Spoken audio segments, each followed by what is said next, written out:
ప్రభైనటువంటి యేసుక్రీస్తు నామములో అందరికీ వందనాలండి. ఈ రోజు సండే స్కూల్లో మరి మనము వన్ డే ప్రోగ్రామ్ చేస్తున్నాము. మరి ఈ రోజు సండే స్కూల్లో కంఠస్థ వాక్యాన్ని పిల్లలకు ఎలా నేర్పించాలి ఒక షార్ట్ మెథడ్ లో మీ అందరికీ నేను చెప్పబోతున్నాను అనమాట. ఈ మెథడ్ మనం ఫాలో అవుతే చక్కగా పిల్లలు కంఠస్థ వాక్యాలు చాలా చక్కగా నేర్చుకుంటారు అనమాట. చూద్దామండి ఒకసారి. ఇదిగోండి మా యూత్ పిల్లలు నించున్నారు, ఒకసారి చూడండి. ఈ రోజు నేను కంఠస్థ వాక్యాన్ని నేర్పించిన పిల్లలకి అతిక్రమములను, పిల్లలు చెప్పండి అందరూ, అతిక్రమములను దాచిపెట్టువాడు వదిల్లడు, వాటిని ఒప్పుకొని విడిచిపెట్టువాడు కనికరము పొందును. సామెతలు 28:13. ఈ కంఠస్థ వాక్యం మనం నేర్చుకున్నాం కదా. ఇప్పుడు దీన్ని నేను ఫజల్ చేస్తాను అనమాట. ఫజల్ చేసి ఎవరు వచ్చి ఇక్కడ కరెక్ట్ గా పెడతారో వాళ్ళు గిఫ్ట్ ఇస్తాను, వాళ్ళకి ఒక మంచి గిఫ్ట్. ఓకేనా, చూద్దాం. ఇప్పుడు ఫజల్ చేద్దాం అనమాట.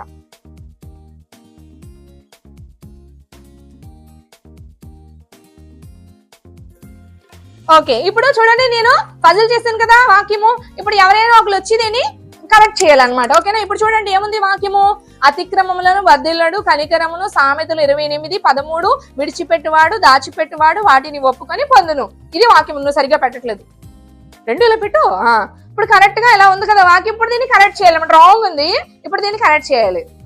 భవిష్ వస్తాడు. భవిష్ వచ్చి ఇప్పుడు చూస్తున్నాడు. చూడండి భవిష్ ఎలా చేస్తాడో చూద్దాం. ఓకేనా, చూడండి. రాంగ్ చేస్తున్నాడా కరెక్ట్ చేస్తున్నాడా చూడండి త్వరగా.